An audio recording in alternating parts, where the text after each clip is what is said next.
Kowe kok ngetutke aku terus malah kadang kala kowe ngeneng pundakku. Semune kowe ora gelem tak tinggal. Lah, ora tak tinggal ki njur arep piye? Kok sik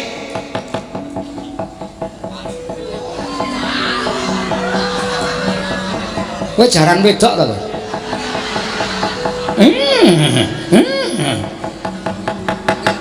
Lah ya ora bakal kelakon, dewa ora kaya ngono kuwi.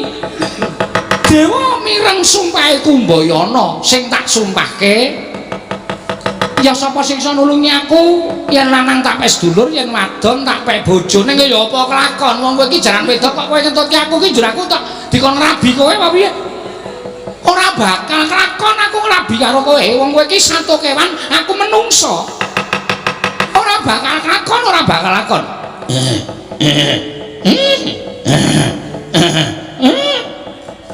Ngopo? Lho kok malah deprok? Kowe iki ngopo kok malah deprok? Uda. Kowe ngopo kok malah deprok?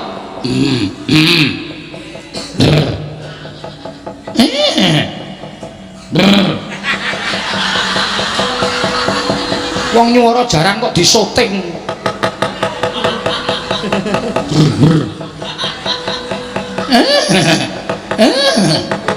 Kowe aja edan lho. Kowe aja gawe mangkel iku Kumbayana. Yen kowe sing ngetat-ngetutke aku kaya ngono kuwi, kowe gawe gempung atiku. Apa rasa matur nuwunku karo kowe malah dadi rasa muntapku marang kowe. Uda. Ayo semingkir. Semingkir. Gelem semingkir apa ora? Kowe gelem semingkir apa ora? Kowe aja netangi kamurkane Kumbayana. Nek kowe ora gelem semingkir kowe tak pateni. Kowe tak pateni, kowe tak amani curigane Kumbayana nggon gulu. Kowe mesti tekaning mati. Nek kowe njaluk tak pek bojo tegese kowe ngisih-isihke karo aku. Ora sudi aku ngrabi wujuding jaran, ora sudi aku ngrabi wujuding kuda. Satu kewan kaya ngono. Kowe semingkir ora? Ora semingkir apa nglakon aku mentolo karo kowe kuda. Jojo muntap lir netap duka yayasinipe netraku.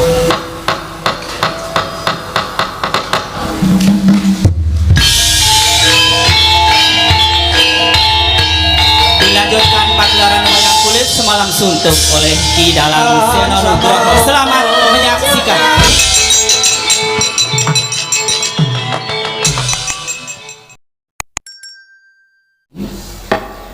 Putuku ngger, putuku wong sentosa, putuku wong gagah, wija kangka padha rarja sapraptamu ana ing mertapan Saptawarga sowan ngersaning Eyang Nguyasa ing kene ngger, wija kangka bangsa pinainganing kawidadan niring sambi kala sowan kula Kanjeng Eyang. Kula ngaturaken sembah sumengkeming pangabekti kula kunjuk sandhapada paduka Kanjeng Eyang Wiyasa ing Saptawarga. Ndak tampa gawe gedhening atiku ya nggih ora liwat pangestuning Kuneyang Tampanana Wija kangka kula cancang bocahing weni dumawahing wijang urmeketing werdaya saestu andadosaken cahya nur cahya daging raka kanjuwanen. Mugi pangestu paduka Hamawahana kasantosaning lahir batos kula Kanjeng Eyang. Pun pinten kula ngaturaken sembah pangabekti kula kunjuk Kanjeng Eyang. Kanjeng Eyang kula ingkang mayapun tansen kula ngaturaken sembah pangabekti kula kunjuk. Iya. Foto-fotoku pinten tangsen ndak tampa gawe gedhening atiku ora liwat pangestuning Eyangmu Tampanana. Lan tansah ngabekti kelawan kadangmu pambayuning Pandhawa. Kangka kula wonten maring dawuh Kanjeng Eyang. Gurawalan nggon musawan ana ing ngarsaning Kuneyang ketitik kodheng penggalihing putuku Dwija Kangka. Kasinggihan mekaten guragapan sareng kula nampi dawuh paduka Kanjeng Eyang. Kadhawuhan supados sowan wonten madyaning pecrabakan ing Saptawarga. Mugi kepareng Mbabarana dhateng ing wayah wonten wigatos menapa Kanjeng Eyang keparenga paring dawuh dhateng ing wayah pun Dwija Kangka. Kula nedya nganglungaken jangga nilingaken karna upami ingkang wayah menika nandhang kalpatan dosa menapa ing badhe kula sandhang pidendhan menapa ing kedah kula lampahi ingkang wayah mboten badhe selak nanging upami kula badhe nampi kanugrahan saking paduka Kanjeng Hyang mugi keparenga hamba Barana lajeng lelabetan menapa ingkang sampun kula tindakaken Kanjeng Hyang Dwija kanggo aja kaduk ati kajeron penampa yektine yang mundangu kelawan sira ora perkara nggone duwe keluputan tumraping Hyang ing Saptawarga nanging pancen ana bab ingkang bakal ndak kandhakake marang sira putuku bocah bagus mara ora usah dadak tidha-tidha sarta walang ati jroning atimu rada nyaket tonggir nggonmu ngabyantara aja nganti tumpang sok ngono bakal nampa pengendikane Hyang Muyasa ing Saptawarga Wijakangka Handra ingkang Puspitarum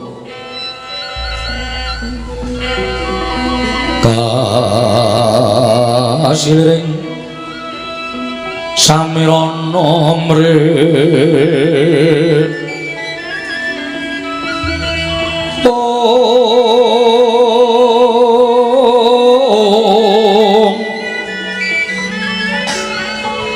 sekar kadung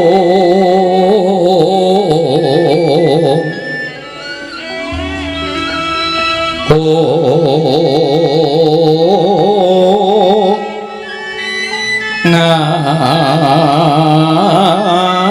kandanya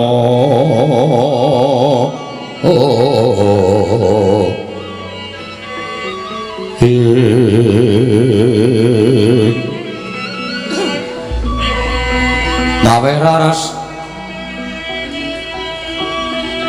renaning driya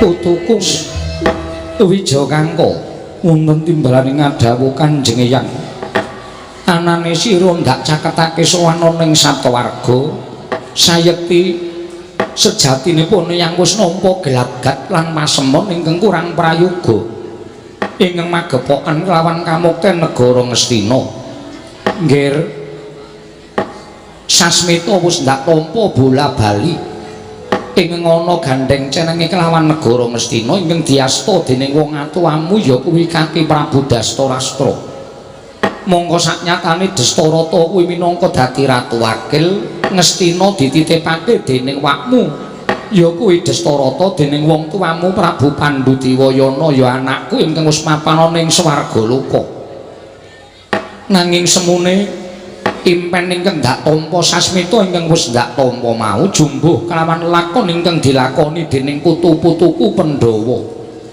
wangunge wong ngemut gula krasa legi wekasan emoh nglepeh kamuten Ngastina derajat pangkat kalindran Ngastina ingkang diasta dening Dastarata sacaturake lan balekake marang para Pandhawa apa to sababe denipun Hyang kandha kaya mengkono ngerti ya wis bola bali Pandhawa tansah disingkir-singkirake dening saka negara Ngastina Pandhawa tansah disingkang-singkang dening para Kurawa supaya aja nganti Pandhawa mapan ana ing negara Ngastina kaya titi kelungguhan samengko nganti pirang-pirang pawadan sarta dasar ingkang ora ketemu ngakal kaya ucape anakku Dastarata ingkang ngandhakake Pandhawa kudu nglakoni hukum donya ya kuwi kasitrakake ana ing sendhang 7 tumuli kapindhah ana ing sendhang 9 mongko saknyatane ora ana keluputan ingkang dilakoni dening para Pandhawa nanging sabab saka akal ukile ya kuwi Patih Ngastina ingkang aran Haryasuman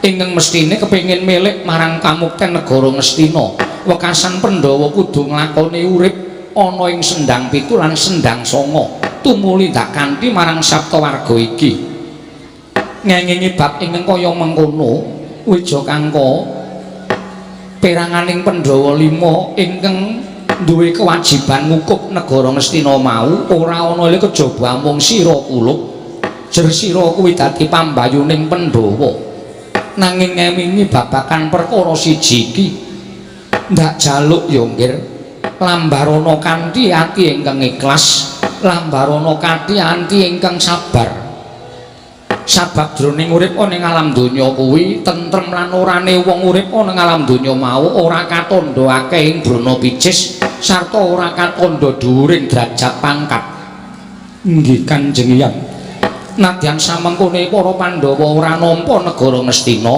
merga Ngastina kamuktene lumintir marang Si Kurupati ingkang ginadhang dening Si Dastarata tak jaluk Pandhawa bisa nampa kanthi ikhlas Pandhawa bisa nampa kanthi ati ingkang legawa sabab yen to nganti Pandhawa cukeng utawa Pandhawa adreng njaluk negara mongko Kurupati sakurawane padha cukeng kuwi negara menyang endi parane tan wurunga mung bakal dadi regejegan mongko padha-padha turasing begawan miyasa Pandhawa ya putuku Kurawa ya putuku yen to nganti dadi regejegan sapa ingkang cinutuh dening jagat kejaba mung begawan abiyasa sinengguh aku wong tuwa ingkang ora bisa mulang karawan putu-putuku satemah padha rebut kamukten negara Ngastina menapa ingkang paduka dawuhaken Kanjeng Hyang badhe kula istakaken dawuh syukur nggih Dwija Kangka syukur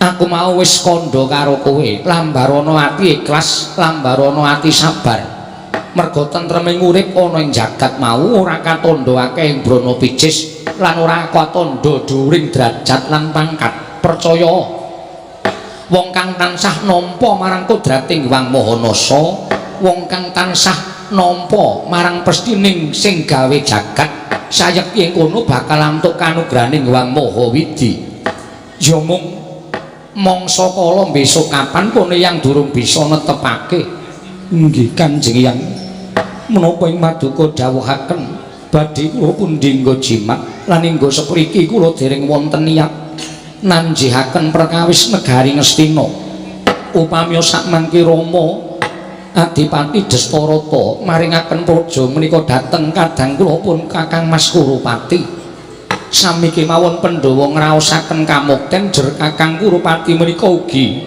darah daginging para Pandhawa menika tasih sedherekipun para Pandhawa iya Dwija Kangka pancen apan bener kaya mengkono lan tak jarwani sejatine wis ora suwe meneh wis ana rasan-rasan saka Dastarata bakal njumenengake Si Kurupati minangka dadi Prabu Anom ingkang mengkono sak mangsa Dastarata lengser keprabon ingkang gemanti kepraboning Ngastina ya Si Kurupati ya kadangmu tuwa mula babakan perkara iki sira tak paringi dawuh luwih dhisik supaya bisa nata marang atimu yen to mangsa kala besok krungu yen to Kurupati kadangmu tuwa pambayuning Kurawa lenggah dampar kepraboning Ngastina lan ngertiya sing jeneng sira para Pandhawa urip ana ing alam padhang kuwi dikeparengake kudu bisa njunjung kelawan derajating wong tuwa apa to sababipun yang matur kang kaya mengkono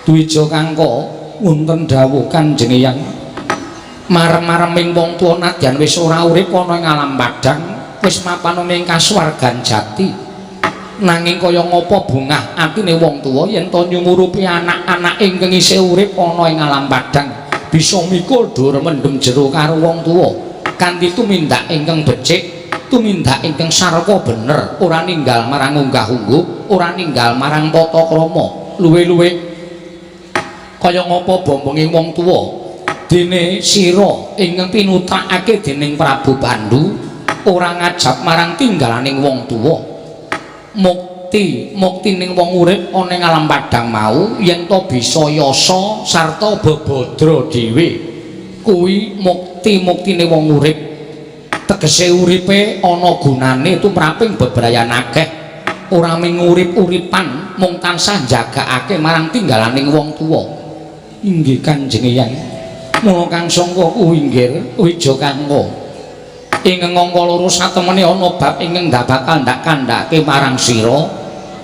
Ya kuwi ora ana ya kejaba amung. Nggone Poneyang nalika semono bakal peparing kelawan wong atuwamu nanging satemene ora pineski wong atuwamu nampa peparinging Poneyang. Poneyang kagungan pusaka ingkang aran ya kuwi Lengatala. Wondene gegayuwaning Poneyang Lengatala iki be nalika semono bakal ndak paringake marang Atmajaku Prabu Pandhu. Nanging tinemune Pandhu wis ndhisiki sowan marang panguwasaning dat kang Murwedat. Mula pusaka ndak simpen ana ing Saptawarga. Ing wigatine mengko bakal ndak paringake marang putu-putuku kabeh. Tegese Pandhawa ya bakal ndak paringi, Kurawa ya bakal ndak paringi. Merga yen to nganti swiji-wiji ora tak paringi mengko mundhak tetel kabrahmananing Poneyang. Inggih Kanjeng Eyang. Lan apa to ingkang dadi kekuwataning Lengatala? Yen to wis diborehake ana ing sarandunging badan, wong kang wis binorean Lengatala sayekti ora bakal bisa tumama pusaka apa wae. Tegese madal sairing pusaka ora bakal bisa babak kulite sarta bisa putung balunge. Kaya ngono munggah kekuwataning Lengatala. Mula Pandhawa mengko yen wis bisa mlumpuk, Kurawa wis bisa mlumpuk, Poneyang bakal paring pusaka iki didum antaraning Pandhawa lan Kurawa. Ya mung emane adimu si Permadi ingkang tansah ora betah mapan ning Saptawarga, pendak-pendak tansah lunga manjing alas. Luwih-luwih barang Permadi wis ora saba ning pertapan. Lah kok dadi adimu Panenggak si Bratasena ya melu-melu lunga saka ing pertapan. Lah terus besok baline kapan? To mlumpuke ning Saptawarga besok wanci apa? Merga Poneyang bakal paring kanugrahan wujud ing wis ndak aturake marang sira, putuku Wija Kangka nggih. Inggih Kanjeng Eyang. Kula piyambak ugi gumun dhateng kadang kula pun Permadi miwah pun Bratasena. Ingkang sampun sawetawis wekdal mbok menawi sampun sak candra etang lenganingga dinten sak mangke menika mboten mapan wonten ing pertapan lan ugi kula mboten mangertos wonten pundi papan pernahipun kadang kula pun Permadi miwah Bratasena anggenipun sawetawis nilar dhateng pertapaning Saptawarga. Inggih mugi-mugi kemawon Kanjeng Eyang mboten dangu malih kadang kula panengah miwah kadang kula Panenggak inggalo wangsul dhateng pertapan Saptawarga lajeng sakmangke paduka Kanjeng Eyang saged daya-daya maringaken daya pusaka Lengatala menika dhateng teng mayahipun para Pandhawa Kanjeng Eyang. Sigra-sigra yang permana kanca angka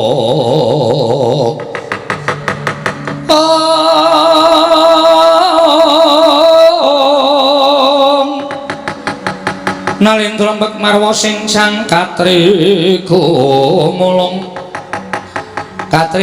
mangrembak ing wadya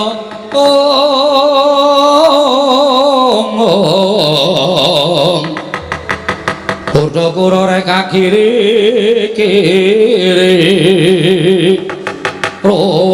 nanggono magawe gelari wang-wang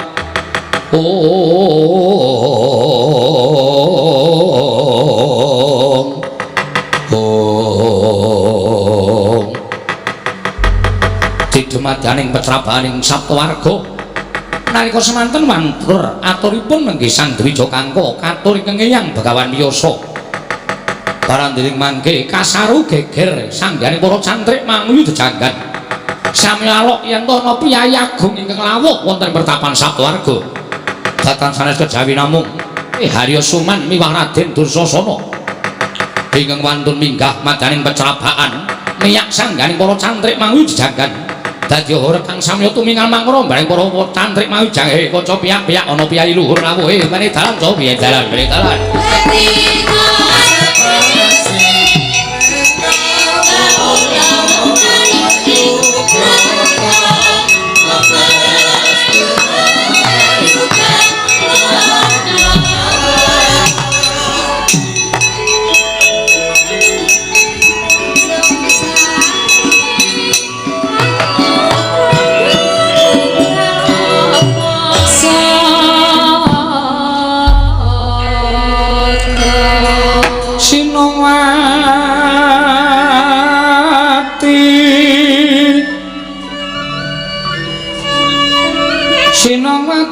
malaikat kinari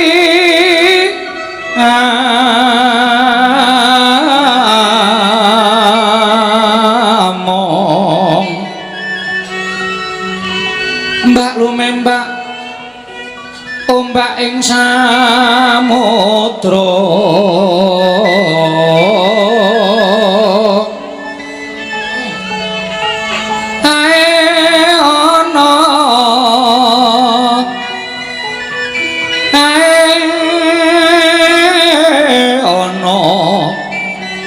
bale lumut tambreganggeng awita denceng-dencengan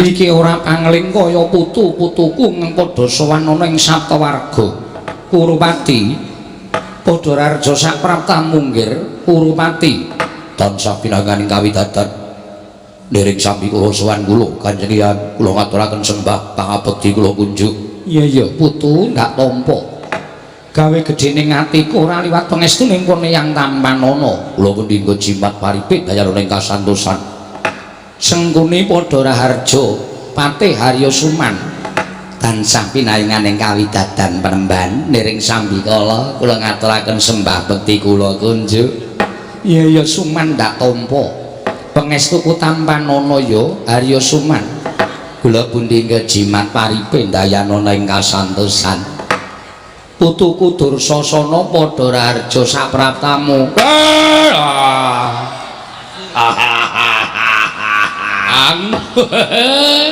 tansah pinayunganing kawidadan nering sambikala sembah kula kunjuk Eyang Saptawarga jagat Dewa Bathara Kurawa iki kok cak-cakane dhewe-dhewe Kurupati sengguh bareng putuku si Dursasana panenggak ing Kurawa lah kok kaya wong seneng guyu latah-latah jiriwanji mbangane klemprak-klemprak haulung kados kula menika kula menika wonten pundi-pundi ya guyu kula nika wareg ya guyu ngelih ya guyu ngaturaken bekti kula kunjuk Eyang nyaya Dursasana ndak tampa pangestuning Eyang Tampanana nggih kula pundhingga jimat mugi dayanana ing kasantosan Kanjeng Hyang Kakang Mas kula ngaturaken bekti kula kunjuk Kakang Mas Deja kanggo ya tak tampa pangestunipun Kakang Tampanana kula pundhingga jimat paripit dayanana ing kasantosan Kakang Mas kula ngaturaken bekti kula kunjuk Kakang Mas Kurupati kula ngaturaken bekti kula kunjuk Binten Tangsen bocah lolo ndak tampa pangestu Tampanana iya kula pundhingga jimat inggih kula pundhingga jimat Merkyana Patih Paman Arya kula ngaturaken bekti kula kunjuk paman nggih kula tampi dawah sami-sami Paman Patih kula ngaturaken bekti Paman Patih kula ngaturaken bekti kula kunjuk Raden Binteng Tangsen kula tampi dawah sami-sami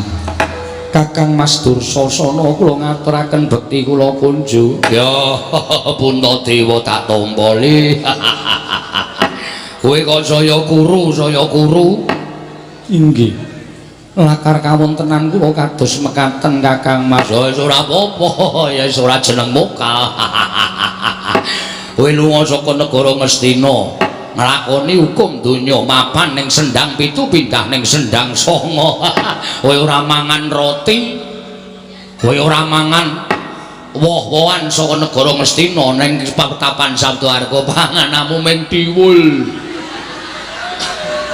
monggo lawe ming tempe wis semangit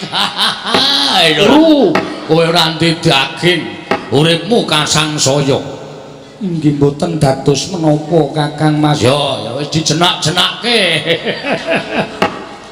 nadyan kula ngaturaken bekti kula kunjuk Kang Mas kula ngaturaken bekti kula kunjuk Kang Mas wah Binten Tangsen saya kuru kowe mengkari ndas tok ayo kowe kurang karbon dioksida. Bersasana ya mama ya. Karbohidrat. Lah niku. Kok karbon dioksida. Aku ora ngerti nek kepengin iso pecus. Ha isa omong-omonge. Mboten dados menapa. Iya Kakang Mas mboten dados menapa. Ha iya beda. Wong urip ning kraton karo wong urip ning desa iki beda. Kakang Mas Kurupati ketok seger awake, aku ya lemu. Ora kurang apa-apa. Paman Arya Sengkuni ya ora kurang apa-apa bareng kowe urip ning desa. Ming arep madange datang ngenteni ling liwet. Oh rekoso. Ora. Prayogakno kowe bintang tangsih nggon urip ning Saptawarga. Inggih. Sampun mboten kirang sekeca Kakang Mas Kurupati. Wonten dawuh.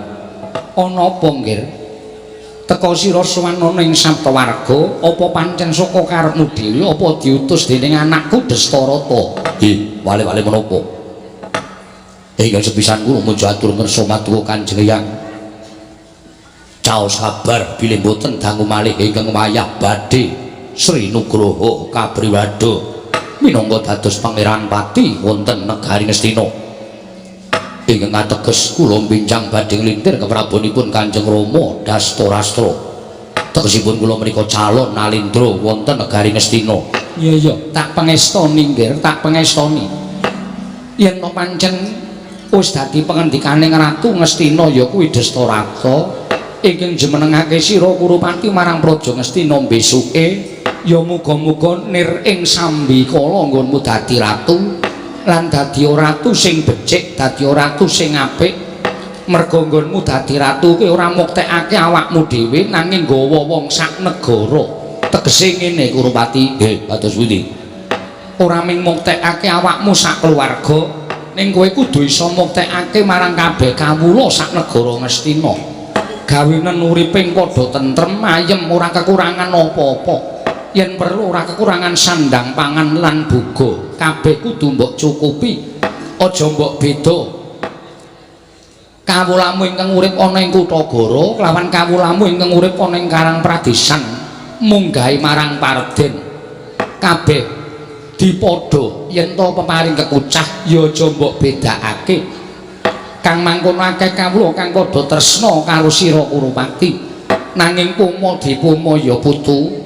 Yen to nganti mbok beda uriping kawula ingkang ana ing Kutagara lan ana ing kono Parang Pradesan lan Parden. Kang mangkono bakal tipis kapercayaning para kawula. Ratu ki yen wis ora iso dipercaya dening kawula, ora bakal langgeng nggone dadi ratu lan ora bakal jenak nggone lenggah dampar keprabon. Mesti bakal warsa tumpangsa ideping tekad nggone nata kewajibaning nalindra pranata sagung kawula dasih negara ing Ngastina. Nggih. Kula sowan mriki mboten betah wejangan. Namung kula sowan mriki menika istripun namung badhe nyuwun nidhi pangestu saking paduka Kanjeng Hyang. Tak pangestoni Kurupati. Jer sira kuwi putuku mula aja kuwatir.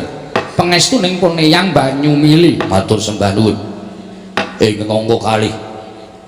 Nalika semanten Kanjeng Rama Dastarata dawuh kaliyan kula supados saking kula dados nalindra wonten ing negari Ngastina benjang saged ngayomi dhateng sagung kawula dasih. Monggo nalindra menika kedah gadhahi kasekten. Gandeng ingkang wayah menika dereng gadhahi kasekten ingkang sagedipun ngendhelaken wonten ing pabaratan. Monggo ngendikanipun Kanjeng Rama Dastarata bilih Kanjeng Hyang menika gadhahi satunggiling inggih menika jaya kawijayan ingkang wujud gendhoga ingkang isi lisah tala. Bila sawanipun Kurupati wonten ing pertapan Saptawarga wonten suka lilaning penggalih paduka Kanjeng Hyang maringaken lisah tala menika dhateng ingkang wayahipun Kurupati badhe kula borehaken wonten ing badan sakujur sakmangke menawi kula lenggah dampar sampun boten badhe kacipuan menawi wonten payu-payu katembing samirana menawi wonten parang muka ingkang mekaten kula gadhah kasekten ingkang sagedipun ngendhelaken anggen kula dados nalindra wonten negari Ngastina Kanjeng Hyang. Dadi sowanmu mau nyuwun lenga tala. Nggih, kasinggihan mekaten Kurupati wonten dawuh. Lengatala iki darbeke ngabiyasa. Mongko aku duweni putu ya kuwi Pandhawa lan Kurawa. Kurawa cacahe 100, Pandhawa cacahe 5. Aku ora bakal mbanci ndembanci ladan. Pancen niatku Lengatala iki tak paringake marang kabeh putu-putuku, klebu Kurawa lan Pandhawa, supaya putu Saptawarga dadi satriya ingkang tangguh diadepake ana ing perkara apa wae lan lelakon apa wae. Mangke piye? Menawi saking pamrayoginipun ingkang wayahipun Kurupati, Pandhawa boten betahaken Lengatala. Lho, kok ora mbutuhke Lengatala? Sabab ingkang badhe dados Nalindra menika kula dudu Pandhawa. Pandhawa slaminipun badhe mapan wonten ing Saptawarga. Tegesipun Pandhawa menika boten manjalma dados wujuding satriya. Pandhawa namung dados tiyang karang pradesan, boten betahaken Lengatala. Upama kaya mengkono, mestine aku kudu tetep tumindak adil. Adilipun wonten pundi? Putuku tak paringi kabeh, ora mbanci ndembanci ladan. Aja nganti tetel kabrahmananing abiyasa yen to Lengatala tak paringake marang Kurawa, tegese aku ngiwakake marang Pandhawa. Ora ana ingkang tak kuwalonake, ora ana ingkang tak kiwakake, kabeh tak tengenake. Pandhawa ya tak paringi, Kurawa ya tak paringi. Kurumati ya mung ngenteni mahyaning mangsa kala. Gandeng dina samengko Permadi karo Bratasena nedheng lunga saka Saptawarga. Yen sira arep njaruk Lengatala, ngenteni tekane Permadi lan Bratasena. Yen Pandhawa jangkep 5, Kurawa ganep 100, Lengatala tak paringke putu-putuku kabeh. Awan Wonten dawuh. pripun? Menawi cara kula nyuwun sewu lho nggih, dipun peksa kemawon, dipun peksa ingkang eyang kedah maringaken Lengatala. Pandhawa menika nuwun sewu, uripe ning Saptawarga kok mbutuhke Lengatala niku ajeng kinapa?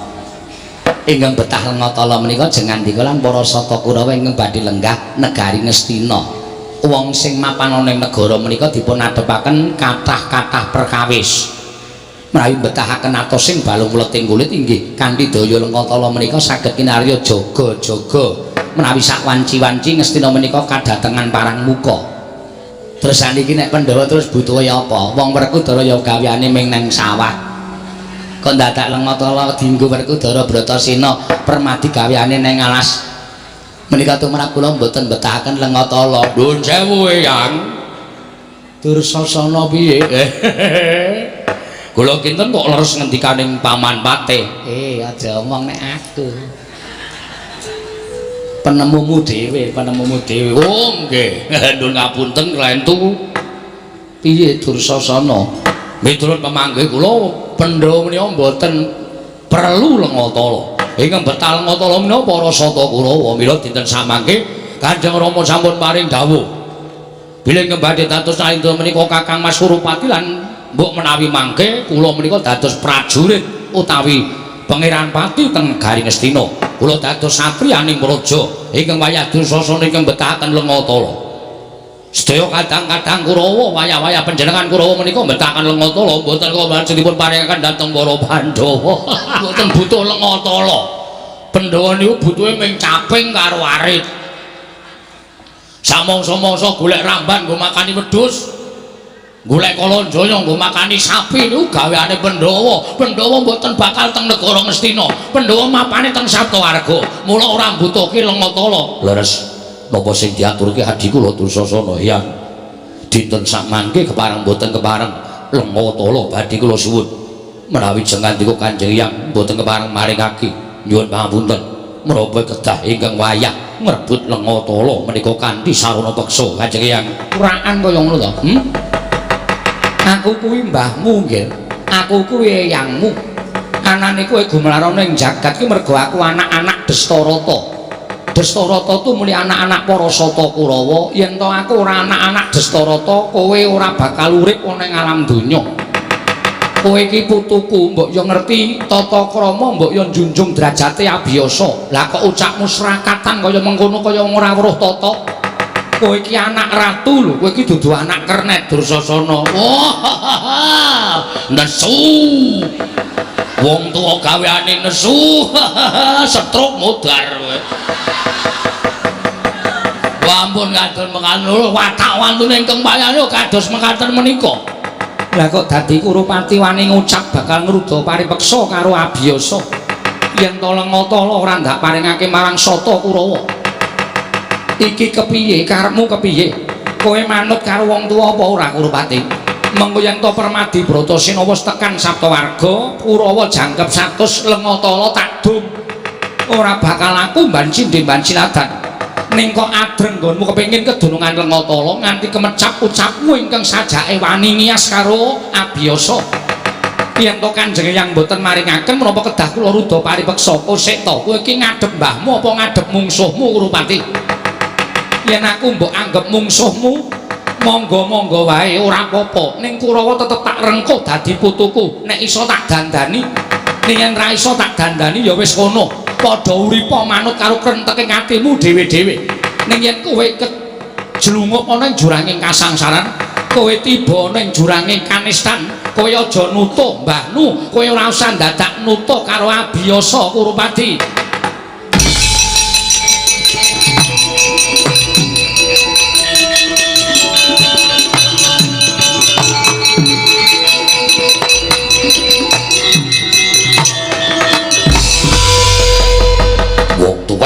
Kang gunung tanpa gunung.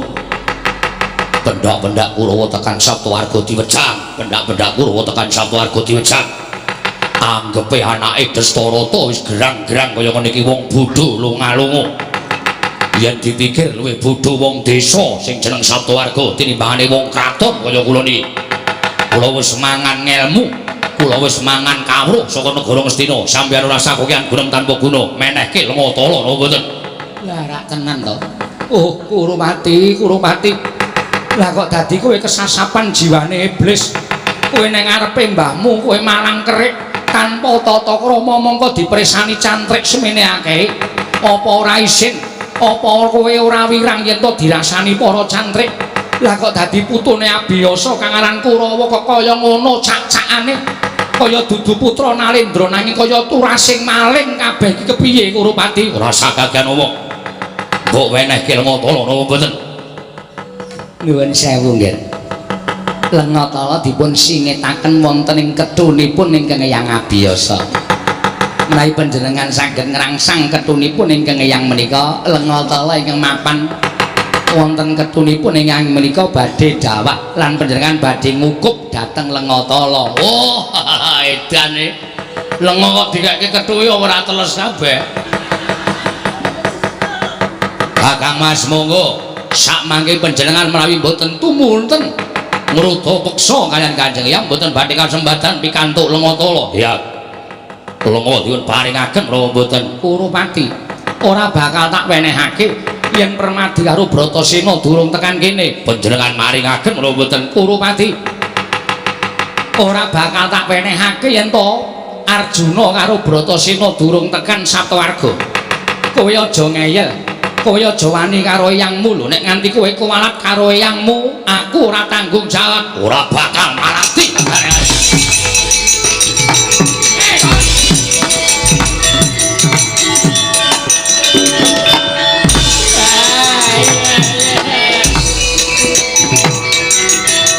Oh, ngeyel kowe.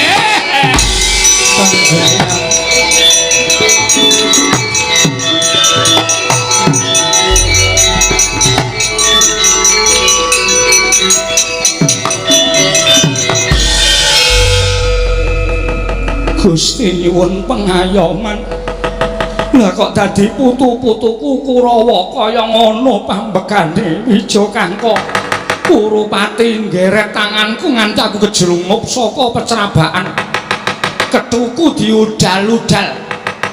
Wekasan Lengatala direbut karo si Kurupati. Kabeh mau merga saka cangkeme Sengkuni. Kabeh mau merga saka cangkeme Suman. Ya ucaping Begawan Wiyasa muga-muga jagat neksenana Sengkuni Suman. Ucaping Abiyasa iki rungokno sok patimu diuwek-uwek cangkemmu kowe Harya Suman.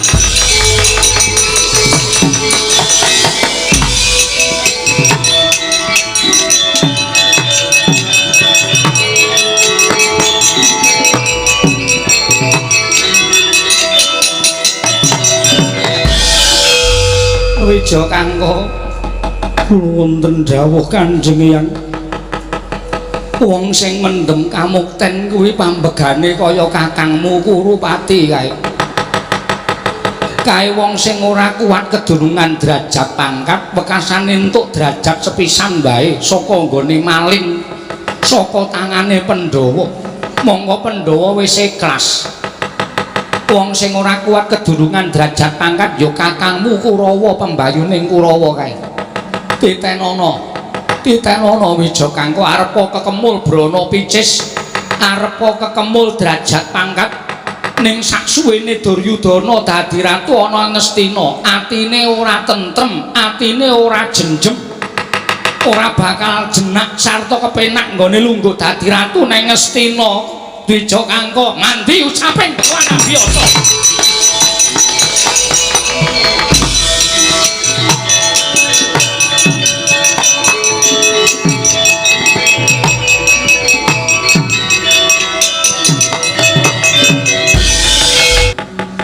Lengatala direbut kakangmu Kurupati. Inggih. Monggo Permadi ora ana, Bratasena ora ana. Yen nganti ora mbok rebut bali Wijo Kangko, Anwurunga Kurawa bakal ngukup Lengatala ing mengkono Kurawa bakal madal sariring pusaka. Lajeng kepareng paduka Kanjeng Hyang kados pundi? Kula namung sendika ndederek. Inten Tangsen, kula wonten dawuh Hyang. Hyang kula wonten dawuh. Kowe isih cilik ning tak jaluk gawemu. Golek ana dulurmu tuwa Permadi karo Bratasena ya ngger. Inggih. Aja liwat ngalas mengko ndak kowe kepetemu kewan galak. Wong kowe isih cilik-cilik, sanguwa pangan sing akeh, aja pati-pati bali yen rung ketemu karo dulurmu Permadi karo Bratasena. Yen wis ketemu jaken kondur marang Saptawarga mengko aku ingkang bakal paring dawuh karo putuku sakarone. Ngestaken dawuh Kanjeng Hyang. Ngestaken dawuh Kanjeng Hyang. Hyang kadang kula yayi pinten Tangsen menika tasih alit menapa sampun pantes kedah mandhap saking Saptawarga. Ora ana pilihan liyane. Puntadewa kejaba mung pinten Tangsen. Ya muga-muga ora ana apa-apa nggone lumaku putuku sakarone niring Sambikala. Muga-muga tak surung daya donga pangestu ora ana alangan nggone goleki Permadi karo Bratasena. Kowe aja nang ndi-ndi, kowe ngancan ana mbahmu wae. Puntadewa ngestaken dawuh paduka.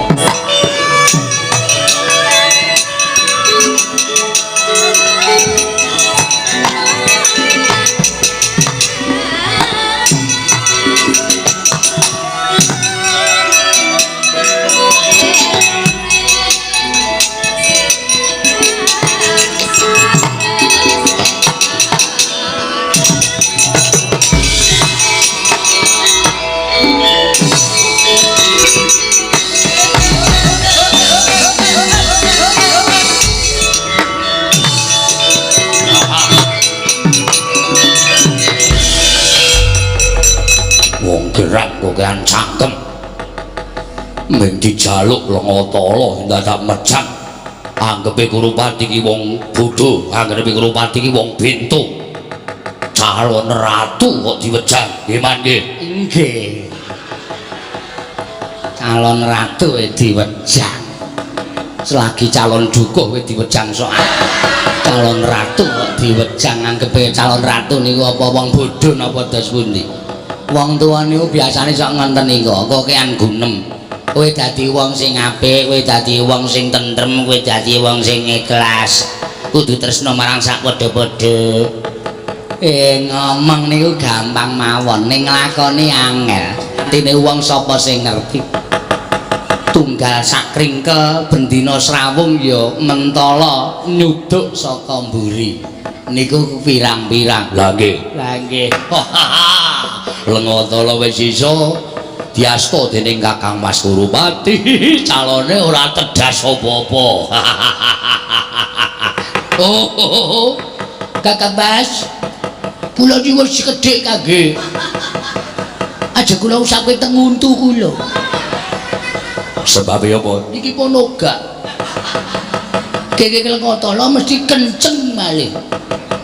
Niku napa iso nggo obat kuat ta Mbak? Wah, durmo ganti. Udus. Kedak sisan kowe. Omongane sing clebrung ora karo-karuan. Ning raos kula kaya terus suwe-suwe ora mentala. Lho, ora mentala bab napa nggih? Kula nggeret astanipun Kanjeng Hyang ngantos dawah saking pelengganipun. Kula sawang jane ora mentala. Unta, nek mboten ngoten sampean ora entuk lisah tala. Nek mboten ngoten sampean ora kebagian lenga tala. Napa ya enten sawijining nalindra kok ora madal sairing pusaka nak memirangi dipuntegakaken mboten napa-napa. Kang Hyang dipuntegakaken menapa Kang Hyang menika penggalipun sabar, Kang Hyang menika penggalipun ikhlas. Najan digeret karo putune tiba niku mboten ajeng ngecap napa-napa, paling ming Gusti paring ana pangapura. Niku tok pun mboten sah digagas. Sampeyan sok mriko melih wis elah putuku cah bagus ngaten niku. Niku watake wong tuwa, tur dasare Eyang Ngabiyasa ingkang Eyang menika pandhita buntas sing kawruh sithik paningalipun. Tur dasaripun pendhita ingkang sampun boten wonten tandingipun, sabaripun menika ngungkuli segara kidul. Nggih. Lajeng lisah kala dipun aturaken ingkang Rama. Mangke kados pundi kersanipun Kakang Adipati Dastarata panjenengan kantun derek. Mangke tartemtu Kurawa dipun borehi mbaka setunggal ing mekaten Kurawa badhe dados satriya ingkang teguh timbul lair batosipun. Rama Prabu Dastarata kula kasembadan nyangking gendhoga isi lisah kala Rama Prabu.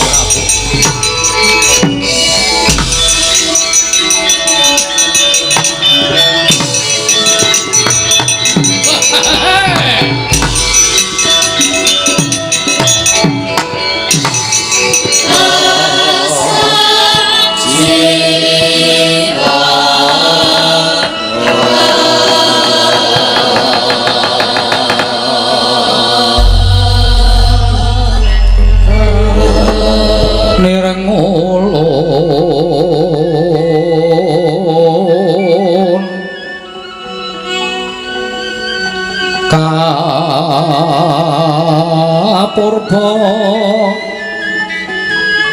risang murbeng rat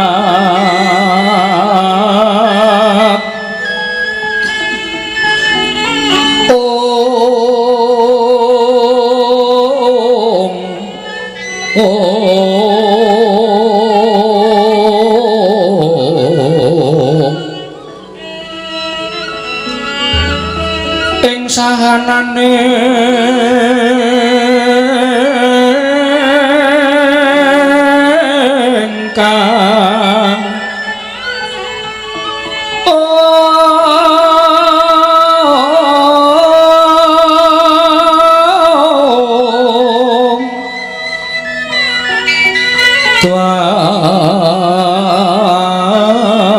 kanang sihing tasih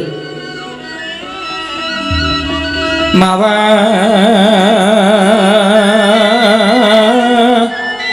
buka sawegung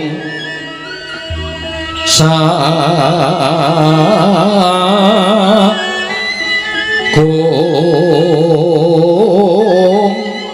mring telan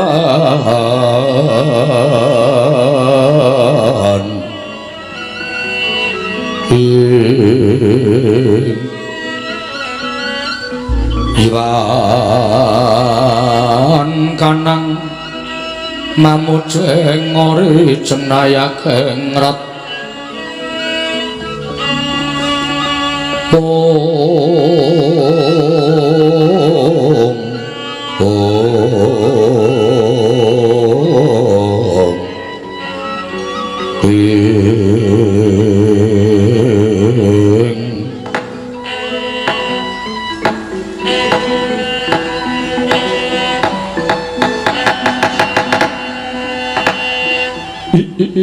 jagat Dewa Bathuk Riya jagat pangestu. Aku nggih anakku wong sentosa, wong gagah.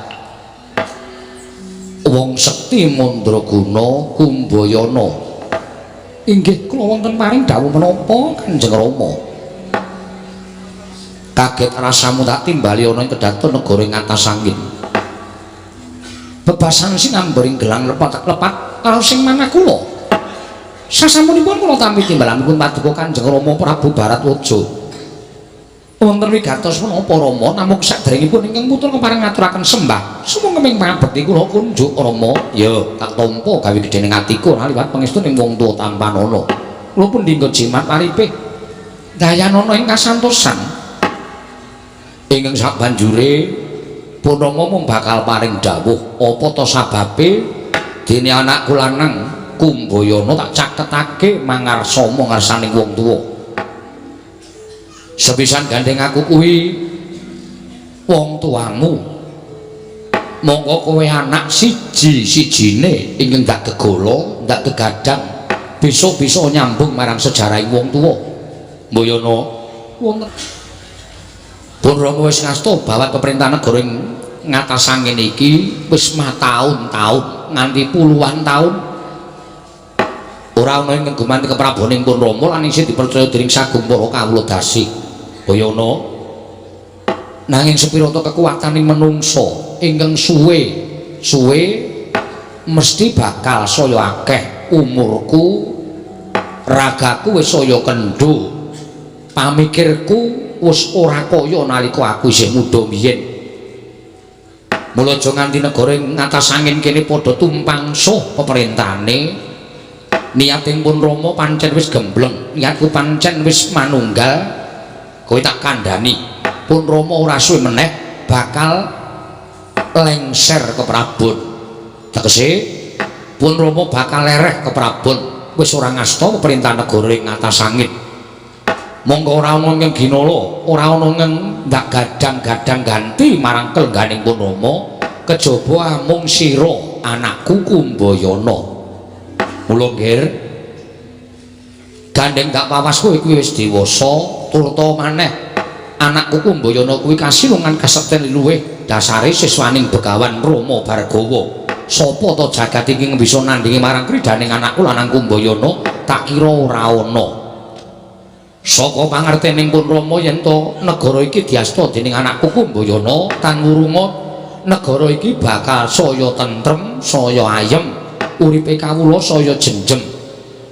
Amarga mesti ora ana narendra ingkang bakal wani ngrangsang baluwerti negara ing atas angin. Kabeh padha lirip marang kasektene Kumbayana anakku. Mula sowan mundak caketake iki ming kepengin tak tanting. Pun Rama wis ngandhakake apa wigatine. Mula coba saiki gage matura. Sirat majaku isa nampa apa kang dadi peparinging pun Rama. Yen pancen sira isa nampa tegese anakku Kumbayana kuwi nyuwargake karo wong tuwa, nambah umure wong tuwa. Apa kang dadi dawuh wong tuwa mbok estokake ning yen to nganti anakku Kumbayana kuwi ora saguh gumanti marang keprabaning pun Rama isa nampa waton kanthi dasar-dasar ingkang klebu nalar lan ingkang klebu ana ing akal. Nggih. Nun mapunten, sewu-sewu kapatanipun ingkang putra tadah wadana. Ya piye? Kepareng kula mun jatur rasa paduka Kanjeng Rama Prabu. Matur sing trewaca. Rama, nun mapunten. Sepisan estunipun kula gumelar wonten ing jagat menika, kula menika mboten kepengin dados nalendra. Kula menika mboten kepengin dados nalendra. Ingkang kula angkah menika kula dadosa satriya ingkang boten wonten tandingipun wonten ing jagat menika. Mila kula menika tumuli suwita dhateng Begawan Rama Bargawa ing pangajap kula saged necep ngelmunipun Sang Pinandhita Wulandara kala wau. Samangke saged kula kasilungan kasekten ingkang pinunjul ing apak-apak mbrojol ing akarep. Monggo gegayuhan kula menika dereng kaleksanan. Sing gegayuhanmu apa? Kula menika pengen nganglang jagat. Pendak satriya badhe kula cobi kasektenipun, pendak satriya badhe kula tantang. kula tadi kasektènipun ngenen putrapun Kumbayana mboten lega raos ing manah kula menawi kula menika dereng ngasoraken para satriya sak jagat iki Oseta saya tak takon karo kowe maremmu nggo napa sawise sira kuwi iso ngasorake satriya ingkang dumunung ning jagat iki kabeh padha kalah karo anakku Kumbayana saiki aku tak takon karo kowe mareme nggo napa coba upama kowe dadi satriya ingkang tanpa pantanding ana ing jagat maremmu nggo napa sisip sembire kurang-kurang bejane mung kesasapan watak umuk sombong kumalungkung kuwi ingkang bakal manggon ning atimu mula gegayuhanmu mau cupeten semene wae kowe dadi ratu ingkang becik ratu ingkang apik lintir keprabaning Kun Rama ngerti yen kowe kepengin dadi satra ingkang kondhang upama kowe dadi Nalindra ingkang sekti Nalindra ingkang digdaya kuwi lumereke wanci gumanti ning taun sesuk wong padha bakal ngerti marang kasektening Kumbayana ora usah dadak kowe tok rewangi Wulandara jajah desa Milangkori nantang saben satriya kok tantang perang supaya entuk pangalembono yen entuk Kumbayana kuwi satra ingkang digdaya dhewe sak jagat inggih wis mula dawuhipun Rama kuwi stokno cupeten semene wae kowe aja nganti meranggal karo karepaning pun Rama estokno dawuh wong atuamu mergo yen to nganti aku iki ora lengser keprabon tumuli aku mengko nandhang gerah tan wurung aku tekaning pati durung iso nitipke negara ki marang sira wekasan ngatas angin kene padha bakal dadi rebutan padha bakal dadi bentak sirah iki padha kepengin ngasta bawa pemerintah negara ngatas angin nyuwun pangapunten Rama sewu-sewu kalapatan kula nyuwun kadhawadana ya piye menawi paduka Kanjeng Rama paring dawuh mekaten paripaksa kula mboten saged mastuti dawuh paduka Kanjeng Rama tegesipun kula tetep badhe nyuwun pamit badhe kisah saking negari ngatas angin sawetawis mangke menawi sampun paripun nanggen kula mbuktekaken kasekten kula dhateng satriya sak jagat sedaya sami lirip kaliyan kula tumunten kula badhe wangsul dhateng negari ngatas angin lan ngestokaken dawuhipun Kanjeng Rama lah terus pirang taun pirang taun wangenana wanci ingkang pinesti tegese wenana wektu ingkang pesthi Rama kula mbutuhaken setunggal warsa Rama kula nyuwun wekdal kalih warsa Kanjeng Rama kula nyuwun wekdal setunggal windu supados saged mituruti dhateng menawi dados panjangkanipun manah kula matura nggih menawi babakan wanci kula mboten saged ngaturaken setunggal warsa kalih menapa tiga menapa sedasa menapa setunggal windu menapa setunggal abad kula dereng saged ngaturaken lah nek tegese kaya ngono kuwi nolak sing kanthi alus kowe nolak karo kareping pun Rama kanthi alus kowe meranggal karepe wong atuamu ning kanthi alus mboten piye wong nyatane kowe tak tanting kaya ngono kowe ora iso wangsulan kok kowe wangsulan karo aku njaluk wektu pirang sasi pirang taun mengko tak enteni nek wis rampung niatmu nggone dadi satriya ingkang digdaya dhewe sak jagat tumuli bali ning atas angin diwangeni wektu ki supaya pun Rama ora banget nggon ning antu-antu lawan kowe nyuwun pangapunten samenika ngaten kemawon Rama paduka Kanjeng Rama sampun ngantos ngantu-antu dhateng sowanipun ingkang putra pun Kumbayana setunggal warsa kalih warsa menawi mangke sampun paripurna kula tumuli wangsul dhateng negari ngatas angin mangke kula saged dados Nalindra nanging menawi dereng kasembatan penjangka kula nyuwun pangapunten Rama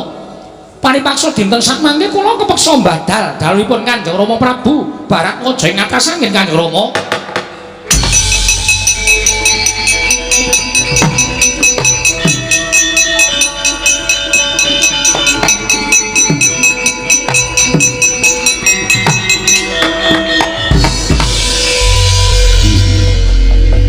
Boyono ora pisan ora pindho kowe gawe pingget penggaling pun Rama ora pisan ora pindho kowe gawe tatumu penggaling pun Rama ping pira kowe tak dawuhi mesti kowe badal marang dawuhing pun Rama kok kowe ora ngrumangsani lho kowe iki tak anak-anake kowe tak gula wentah wit kuncuk nganti gelung kowe jabang nganti celaprang pamrihku apa pamrihku supaya aku kuwi duwe turas tegese negara ngatas angin kene ora kabes turun kelangan lacak nah intine mune pendak-pendak kowe tak dawuhi kowe meranggal dawuhing pun Rama pendak-pendak kowe tak dawuhi kowe mesti badal dawuh Rama Bayana.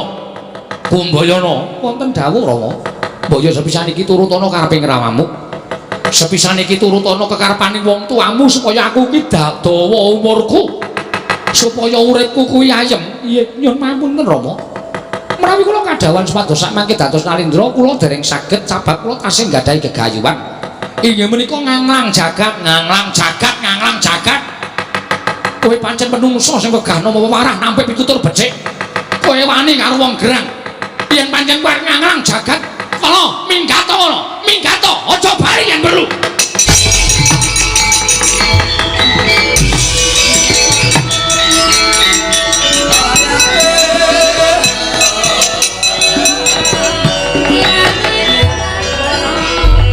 Atilah kok ora kandhingan nyono-nyono kahanan negara ngatasangin kok kaya ngene. Anakku siji Kumbayana tak gadang-gadang bisa ngganti marang keprabonku lah kok tinemune bocah nek wis kesinungan kok wani karo wong tuwa. Nganti wani sekecap padha sekecap karo aku. Ate apa yo kelakon rubuh adeke negara ngatasangin.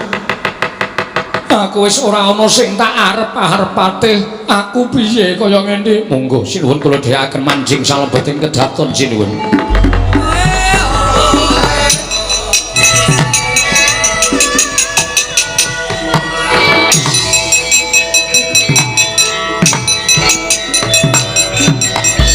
Ditundung karo wong tuwa apa rumangsane Kumbayana kuwi sedih? Ora. Malah rumangsaku kaya bakal katekan penjangkaku. Rama Bargawa, Kumbayana kowe kepengin dadi apa? Nalika semana tunggal guru karo aku ya kuwi Dewabrata, Sucitra Kumbayana katelune duwe ancas gegayuhan dhewe-dhewe. Dewabrata kepengin madeg Brahmana. Monggo Sucitra kepengin madeg dadi Nalindra. Rumangsaku dadi ratu kok kaya ora pas karo kekarepaning Kumbayana. Nganti Kanjeng Rama duka karo aku ditundung lunga. Iki nggonku bakal duwe jalaran. Nggonku bakal ngatokake apa kang dadi niating Kumbayana ya. Yen ngono aku arep mapan ana ing negara ngatasangin. Aku tak nyusul karo dulurku Sucitra sing mapan ana ing tanah Jawa. Upama aku iso ketemu, mestine aku duwe kanca, aku duwe ruwang, aku duwe sedulur ning tanah Jawa. Nyun pangapunten Kanjeng Rama paripaksa ingkang putra pun Kumbayana badal dawuhipun Kanjeng Rama Barawaja.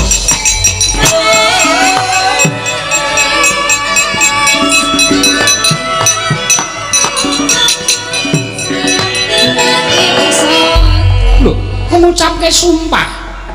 Monggo ora ana wong kang teka kepengin nyabrangake kalawan aku, lah kok malah ana kuda sembrani ulse ngembang duren. Deprok ning ngarep aku iki karepe piye karepe?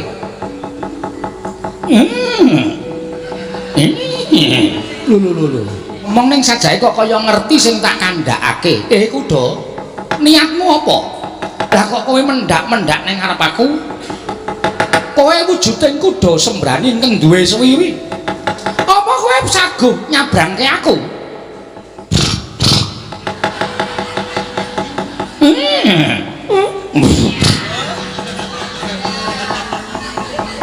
Lho wangune kaya ngerti sing tak kandhakake iki.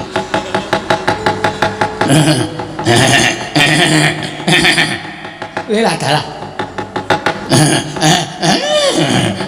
Lho. Lah kok dipampake kaya ngene iki? Wo, lah ya wis yen ngono iki pancen pestiku aku iso nyabrang. Segara anakan iki kanthi nite kuda iki ya, kuda. Yen pancen kowe kepengin nyabrangake kelawan aku, kowe tak tumpaki sabrangna Kumbayana. Iya, tak tumpaki, jaran tak tumpaki.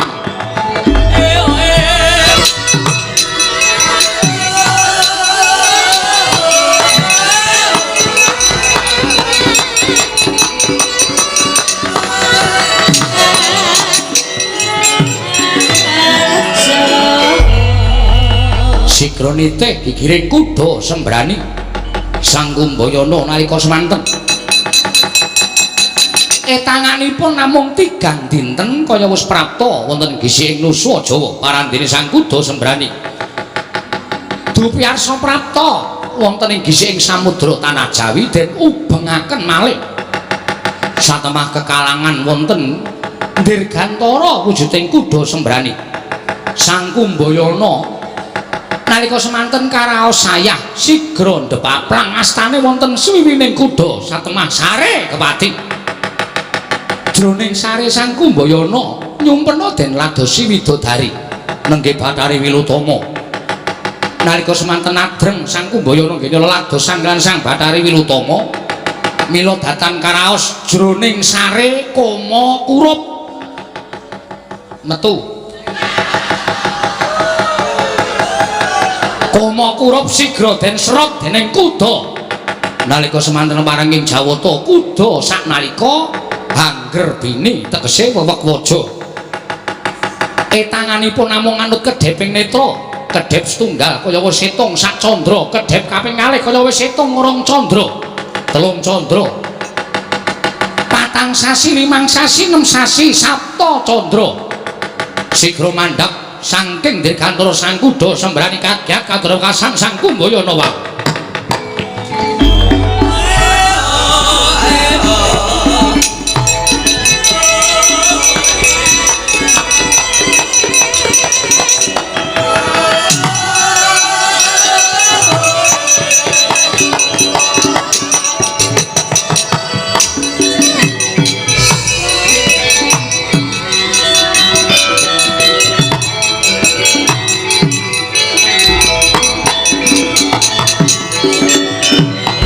Dewa Bathara ya jagat pangestuwara. Lah kok jebul pitulungane Gusti kuwi werna-werna. Ya mung menungsane wae iso tanggap apa ora marang pitulungane Gusti. Nyatane bareng aku ngetokake sumpah.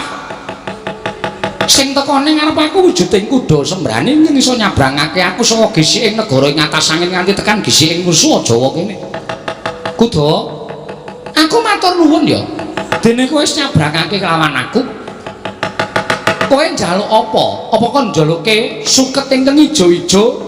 Mengko bakal tak golekake dadi opahku kelawan kowe. Piye? Dadak nganggo dedak apa piye? Mengko tak goleke aja kuwatir. Lho. Kowe iki ngopo nyaket-nyaket? Kok sirahmu mbok usel-uselke aku ki ngopo? Ana apa? Gandeng wis cukup aku tak njaluk pamit. Aku tak njaluk pamit. Sewang-sewangan laku muga-muga kowe mapan ning Nusa Jawa kene. Aku ya tak goleki dulurku Sucitra. Wis ngono wae, aku njaluk pamit ya Kuda. Mengko kowe njaluk apa wae mesti tak turuti aja kuwatir.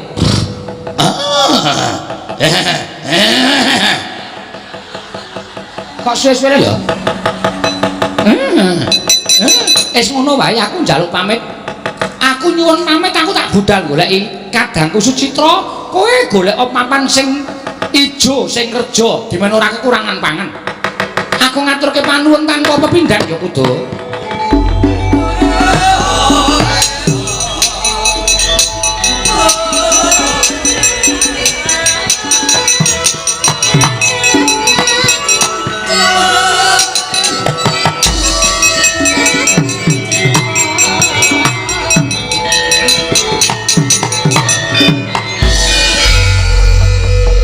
Ora kowe kok ngetutke aku terus ki ngopo? Kowe iki goleke nggon dhewe. Kowe kok ngetutke aku terus malah kadang kala kowe ngeneng pundakku. Semune kowe ora gelem tak tinggal. Lah, ora tak tinggal ki njur arep piye? Kok sik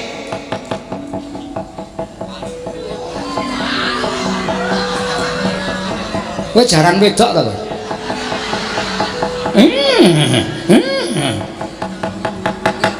Lah ya ora bakal kelakon, Dewa ora kaya ngono kuwi.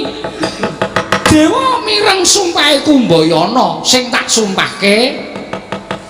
Ya sapa sing iso nulungi aku? Yen lanang tak pes dulur, yen wadon tak pek bojone ya apa kelakon. Wong kowe iki jaran wedok kok kowe ngentutke aku ki njur aku tak dikon rabi kowe apa piye? Ora bakal kelakon aku ngrabi karo kowe. Wong kowe iki satu kewan, aku menungso. Ora bakal kelakon, ora bakal kelakon.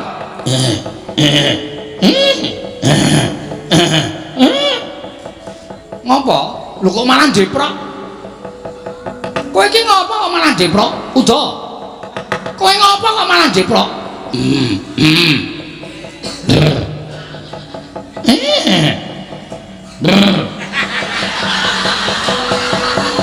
Wong nyuwara jarang kok disoting.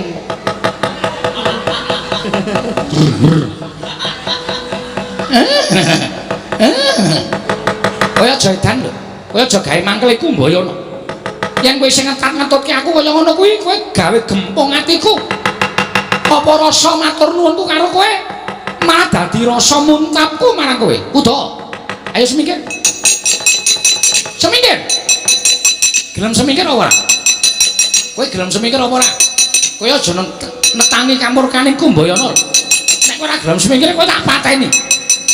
Kowe tak pateni, kowe tak amani curiganing Kumbayana nggon gulu. Kowe mesti tekaning mati. Nek kowe njaluk tape bojo tegese kowe ngisih-isihke karo aku. Ora sudi aku ngrabi wujuding jaran, ora sudi aku ngrabi wujuding kuda. Satu kewan kaya ngono. Kowe semingkir ora? Ora semingkir apa nglakon aku mentolo karo kowe kuda.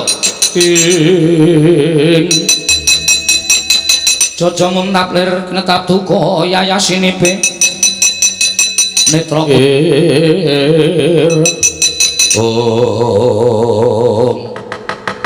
ucap kacarita nalika semanten. Sang Kumbayana gempung kalian kuda. Sigra rekatak ngunus curiga. Kuda den tamani curiga pejah icaling jarang.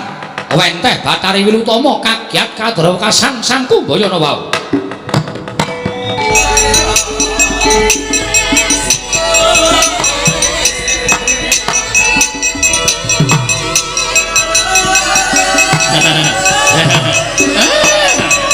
Ora sah, ora melu aku.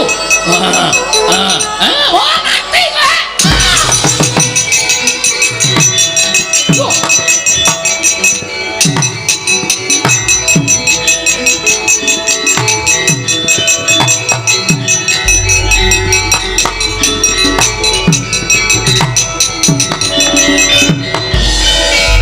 Lho elok. Bareng jaran tak tamani curiga. Tekaning mati lan wujuding jaran. Lah kok iki ana wujuding putri ayune ora jamak-jamak. Iki sapa? Nuwun sewu Raden. Yen panjenengan dangu kaliyan kula menika pun Bathari Wilutama. Lho, Bathari inggih. Yen Bathari tegese kowe kuwi Jawata utawa Widodari. Kasinggihan mekaten nalika semanten kula kadenangan kene lampah bedang. Kalian Bathara Prahaspati wekasan kula dipun sotaken dening Wang Pikulun Jatimurti wujud kuda. Raden, tumunten samangke kula nyabrangaken jeneng ngandika Raden. Kosek kok kosek, Bathari kok mblenduk wetenge kowe iki meteng. Bapak, tuwun nyuwun pangapunten menika ora turas panjenengan. Lho, kosek. Iki wah, durus iki. Lah kok dadi kowe muni nek kuwi turas kuwi narane piye? Atoban nalika panjenengan nitih kuda kala wau nyumpena kula ladosi. Satemah kurup dipun serok dening jaran kala wau tumunten. Menika winih paduka ing mapan wonten padharaning kuda nanging samangke ugi mapan wonten padharanipun ing rayipun Wilutama. Panjenengan tiyang sepuhipun jejabang ing mapan wonten ing kandhutan kula menika Raden. Wah, trondolo iki. Lah wong meng ngimpi kok dadi tenangan ki cara ngendi? Wong aku ki meng ngimpi kok dadi. Wah, lah nek cara ngono kuwi wis ora bener, mboten. Menika putra panjenengan kosek. Nek kuwi anakku tegese kowe bojoku. Lah tobat to panyatanipun iki mekaten menyang panjenengan sampun nanem wineh wonten ing kandhutan kula inggih panjenengan iki kula ladosi. Lah nek ngono kuwi cetha ora apa-apa. Wis ora apa-apa. Nek ngaten panjenengan ngakoni dening putra panjenengan tak akoni. Anakku kuwi, wong kowe bojoku kok. Inggih, matur sembah nuwun. Tobat. Ade, piye? Kula kok kraos badhe nglairaken to iki. Rumangsaku kok tumpuk tumpul. Lah kudune ra tak pethuk sikik to. Lah kok dadi urung-urung wis arep nglairake iki piye?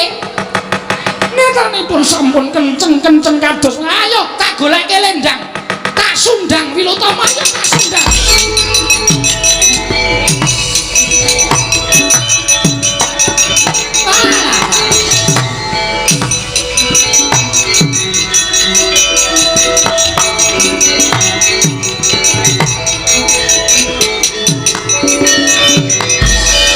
Piye anak-anake ning ora apa-apa lah bojoku ya ayu tenan wis ora apa-apa ning sesuk umur setahun terus piye ya inggih ngesaken dawuh Raden Patobat menika ingkang putra iya kuwi anakku prawi keparing kula badhe titip pusaka nami arep jenenge sapa prawi dipun parengaken kula badhe titip pusaka nami lare menika kaparing ana nami Bambang Haswasuta Utama inggih Bambang Swatama Bambang Swatama inggih Raden ya aku nekseni Wirutama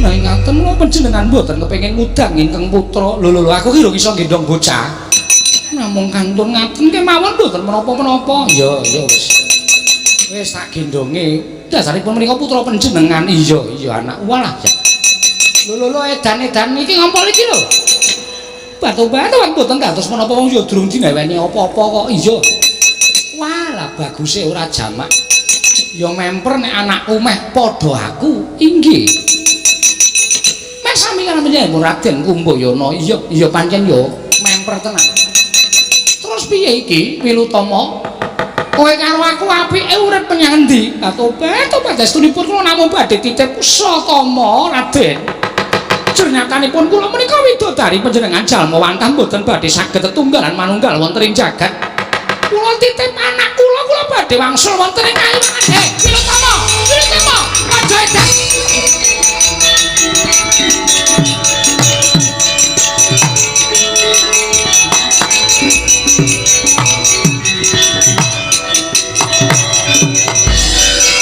wis rampung lelakonku lha apa iki dosaku sing ngakuani karo wong tuaku to ya wiwit ngakuani karo Kanjeng Rama Baratwaja aku ditundung lunga wis entuk godha wujuding jaran sembrani lah kok jaran tak mateni wujud putri widodari mongko wis meteng jari anakku bareng bayine lair lagi mak ceprot wae durung iso apa-apa wis ditipe karo aku terus tinggal minggat walah setan alas lah iki piye apa ya mimik kok dinunutke lek ya ora kelakon to waduh mati aku wis lah kok dadi lelakonku tumpuk unduk kaya ngene wah iki nek aku ora golek kidulurku jenenge Sucitra Kakang Sucitra kowe menyang endi Kakang lelakonku kok kaya ngene iki aku tulungono Kakang Sucitra